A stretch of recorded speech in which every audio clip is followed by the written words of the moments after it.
Hai Positive People, kita melanjutkan seri pengajaran kita dalam Markus pasal 1. Kali ini kita mengambil ayat 9-11 di perikop kedua dengan judul Yesus dibaptis Yohanes. Pada waktu itu datanglah Yesus dari Nazaret, utara dari tanah Galilea, dan ia dibaptis di sungai Yordan oleh Yohanes. Pada saat ia keluar dari air, ia melihat langit terkoyak dan roh seperti burung merpati turun ke atasnya. Lalu terdengarlah suara dari surga, "Engkaulah anak yang kukasihi, kepadanya lah aku berkenan." Saudara kekasih dalam Tuhan, di sini kita melihat kealahan Yesus.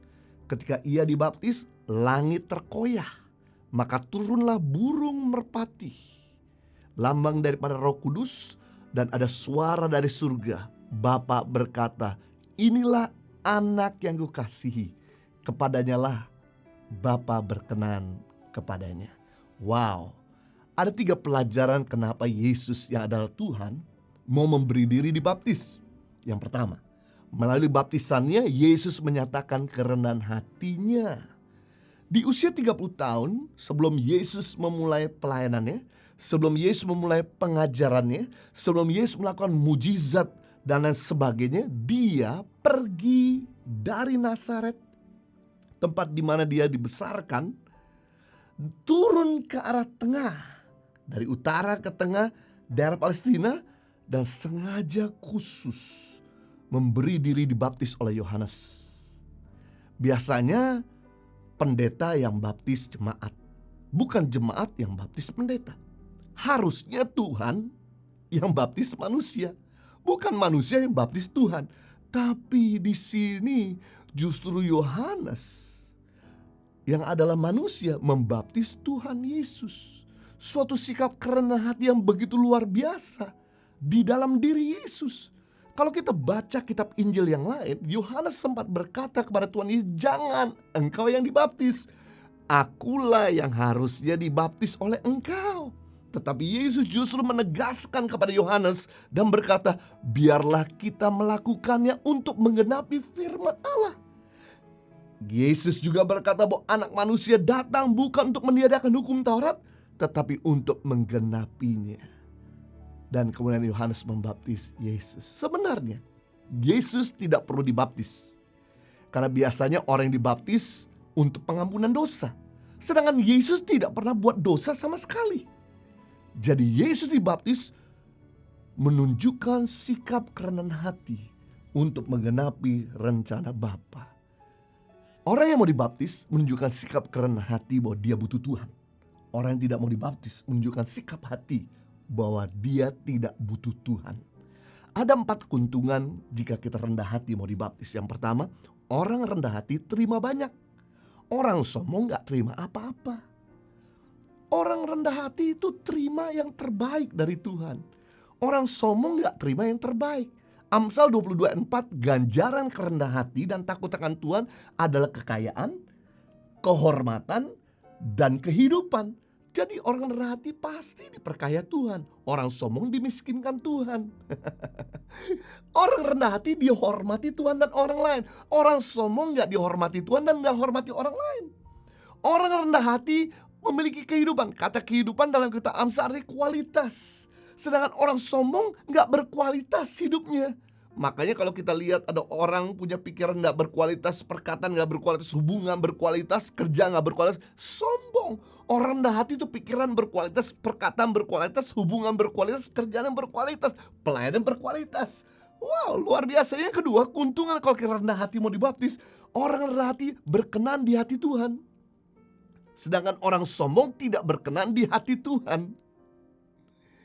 Wah, saya teringat dengan cerita Naaman dalam 2 Raja-Raja 5 ayat 1-25, di mana Naaman adalah panglima angkatan bersenjata Syria yang sangat dicintai dan dihargai oleh Raja Syria. Namun Naaman kena kusta, dan Naaman sudah pergi ke berbagai tabib, dokter untuk berobat, tidak sembuh. Sampai kemudian budak daripada istri Naaman yang adalah orang Ibrani berkata, "Kamu perlu datang kepada Nabi Elisa. Di sana kamu akan beroleh kesembuhan." Dan kemudian Naaman pergi ke tempat Nabi Elisa berada. Dan Nabi Elisa gak mau keluar dari rumah ketika Naaman udah ada di pintu depan rumahnya. Dan dia menyampaikan pesan lewat bujangnya untuk Naaman rendah hati, mau memberi diri, dibaptis, mentahirkan 7 kali di sungai Yordan. Naaman langsung komplain, saya ini panglima besar tentara Syria. Aku nih orang yang dihormati, kenapa harus dibaptis di sungai Yordan? Kenapa harus mentahirkan diri di sungai Yordan? Kan masih ada laut yang lebih bersih, sungai yang lebih bersih. Sungai Yordan tuh keruh, kotor. Saya biasanya kalau pergi ke tanah perjanjian, kita lakukan baptisan. Nah, di Israel itu ada 2 tempat baptisan. Yang pertama baptisan di daerah Galilea yang bersih dekat Nazaret, tempat Yesus berasal, tempat Yesus dibesarkan. Yang kedua, tempat baptisan aslinya Yohanes dan Yesus dibaptis, yaitu di dekat daerah Yeriko. Nah, biasanya orang-orang Indonesia itu kalau dibaptis di daerah Galilea, nggak ada mau dibaptis di daerah tempat di mana Yesus dibaptis. Dan daerah Sungai Yordan, Yeriko, tempat Yesus dibaptis itu kotor, nggak bersih airnya, keruh. Beda dengan baptisan di daerah Galilea. Nah, Naaman komplain. Tapi karena dia butuh kesembuhan, dia mendengarkan perintah dari Elisa. Dan ketika dia mentahirkan diri 7 kali di sungai Yordan, begitu dia keluar dari sungai Yordan, wow, akhirnya Naaman tahir. Anda bisa lihat gambar daripada sungai Yordan yang keruh dan kotor, di mana saya lakukan baptisan Februari tahun 2020 kepada anggota di mana saya pimpin membawa grup, karena mereka minta untuk dibaptis di tempat Yesus dibaptis, tempat aslinya. Wow, luar biasa. Ketika orang rendah hati mau dibaptis, Tuhan berkenan kepadanya. Yang ketiga, keuntungan kalau kita rendah hati mau dibaptis, orang rendah hati ditinggikan, orang sombong direndahkan. Perhatikan, Lucifer meninggikan diri dengan berkata, aku ingin menyamai yang maha tinggi, aku ingin berkuasa, aku ingin disembah, aku memiliki segala-galanya. Langsung direndahkan sama Tuhan. Dari malaikat tinggi hingga malaikat rendah, dari malaikat mulia jadi malaikat terkutuk. Tapi Yesus karena rendah hati, dia mau dibaptis oleh manusia. Dan kemudian apa yang terjadi? Maka Bapa memberikan pengumuman dan pujian di tengah-tengah public places, di tengah-tengah dunia. Inilah anak yang kasih kepadanya aku berkenan. Wow, luar biasa. Orang rendah hati ditinggikan. Yang keempat, keuntungan kalau rendah hati disertai Roh Kudus. Orang sombong tidak disertai Tuhan. Wah, kalau kita gak disertai Tuhan, apa saja yang kita kerjakan gak maksimal. Apa saja yang kita kerjakan akan jadi berat. Tapi kalau kita rendah hati disertai Tuhan, apa saja yang kita kerjakan jadi maksimal. Apa saja yang kita kerjakan mengalami terobosan. Apa saja yang kita kerjakan akan berkembang. Perlu di sini untuk rendah hati mau dibaptis. Yang kedua, kenapa Yesus dibaptis? Karena melalui baptisan Yesus menunjukkan ketaatan. Ketaatan memang bukan program utama ketika manusia lahir. Beda sama dengan potensi, talenta. Ketika kita lahir, Tuhan memberikan pada kita langsung kemampuan, talenta, skill. Agar skill tersebut kita bisa mencari nafkah. Beda dengan ketaatan. Ketaatan belum Tuhan taruh ketika kita lahir di dunia ini. Itu sebabnya ketika Adam ada di dunia, dia gak langsung punya benih ketaatan. Ketika Tuhan perintahkan jangan makan buah pohon pengetahuan baik jahat di tengah-tengah taman Eden, dia gak dengerin. Dia ambil buah itu, dia makan, membuktikan ketaatan bukan merupakan program utama yang Tuhan berikan ketika manusia lahir. Itu sebabnya Yesus sebelum memulai pelayanannya, sebelum memulai karirnya, sebelum memulai pengajarannya, dia melatih dirinya untuk taat dengan memberi diri dibaptis. Saudara kekasih dalam Tuhan, ketaatan itu tidak menunjukkan suatu logika.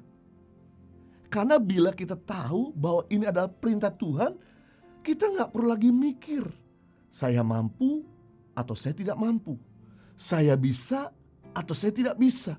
Kalau saya tahu bahwa ini adalah perintah Tuhan, berarti hukum ini adalah wajib untuk dilakukan. Yang penting adalah apakah kita mau taat atau kita tidak mau taat. Alkitab berkata, kuduslah kamu sebab aku kudus. Kemudian Anda berkata, loh kan saya masih muda. Kalau saya melakukan hubungan suami istri luar pernikahan itu normal. Karena kita hidup di zaman modern, di mana-mana tinggal sama-sama, bobok sama-sama. Kalau kita lihat di film-film, hal yang normal. Ketahuilah, Setiap dosa dan ketidaktaatan mendatangkan penurunan dan kehancuran. Tapi setiap ketaatan dan kebenaran mendatangkan peningkatan kelimpahan. Pilihan ada di tangan Anda. Setiap ketidaktaatan ada risikonya. Setiap ketaatan ada reward dan hadiahnya. Perintah Allah bukan sesuatu yang kita tawar atau kita pikir lagi. Perintah Tuhan adalah sesuatu yang harus kita taati. Kalau kita lakukan, maka ini akan jadi suatu kebiasaan. Saya teringat waktu saya nyetir mobil di Indonesia pertama kali, saya di usia 13 tahun yang sangat muda. Itu sebab karena saya belum bertobat waktu itu sebabnya saya menembak SIM. Dan saya biasa kalau nyetir mobil tuh ngebut. Tapi waktu saya bertobat, kebiasaan ngebut itu masih ada. Tapi waktu saya pindah ke Australia, ternyata di sana budaya beda. Nyetir mobil ada limitnya, nggak bisa melebihi batas yang telah ditentukan. Kalau lewatin school zone, daerah jam-jam sekolah, pagi jam 8 sampai jam 10, sore jam 3 sampai jam 5, itu kita harus memperlambat mobil sampai dengan 40 km per jam. Walaupun tidak ada orang nyebrang, walaupun jalannya besar, kita tetap harus mentaati peraturan 40 km per jam. Kalau kita masuk pelompat perumahan, kita dibatasi sampai 50 km per jam. Di jalan tol aja dibatasi 110, padahal jalannya luas, kosong. Jadi waktu saya pindah sana sering kali saya kena tilang, kena denda. Tapi karena kejadian saya kena fine, kena denda, saya harus membayar uang. Akhirnya saya mulai mikir dan saya mulai latih diri saya untuk nyetir sesuai dengan aturan. Akhirnya setelah saya tinggal di sana 3 tahun 4 tahun, udah jadi suatu kebiasaan untuk saya mentaati peraturan. Yang ketiga, kenapa Yesus dibaptis? Karena dalam baptisannya ia menunjukkan kesiapan untuk melayani, mengajar, jadi berkat. Ketika Yesus dibaptis, keluar dari sungai Yordan, Roh Kudus turun dan mulai menyertai dengan hikmat dan kuasa. Hal yang baik buat kita untuk memberi diri dibaptis sebelum kita melayani, sebelum kita jadi berkat, sebelum kita mengajar, sebelum kita menginspirasi orang untuk memberi diri dibaptis, agar hidup kita jadi berkat dan bukan jadi batu sandungan. Karena baptisan punya arti baptiso dalam bahasa Yunani, yang artinya dibenam, dicelupkan, ditenggelamkan sehingga seluruhnya basah. Karena baptisan itu artinya kita meninggalkan kehidupan lama, dosa-dosa kita yang lama, dan kita keluar dari air menjadi ciptaan yang baru. Itu sebabnya hidup kita akan jauh lebih ringan, jauh lebih greget, jauh lebih berkualitas ketika kita keluar dari air. Karena hidup kita telah diperbaharui oleh darah Kristus. Jadi kita belajar hari ini kenapa Yesus dibaptis, kenapa kita perlu dibaptis. Yang pertama, menyatakan kerendahan hati. Yang kedua, menunjukkan ketaatan. Dan yang ketiga, menunjukkan kesiapan kita melayani, mengajar, dan jadi berkat buat banyak orang lain. Live a better life. God bless you.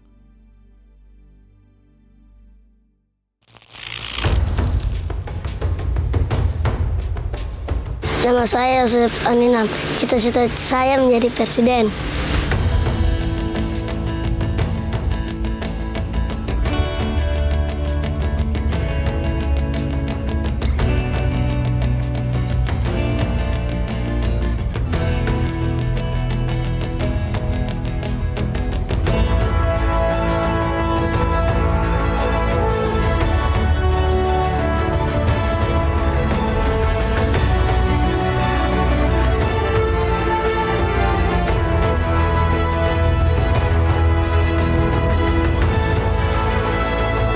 Suka duka, perjuangan guru tangan pengharapan dalam membangun pendidikan di pedalaman Indonesia.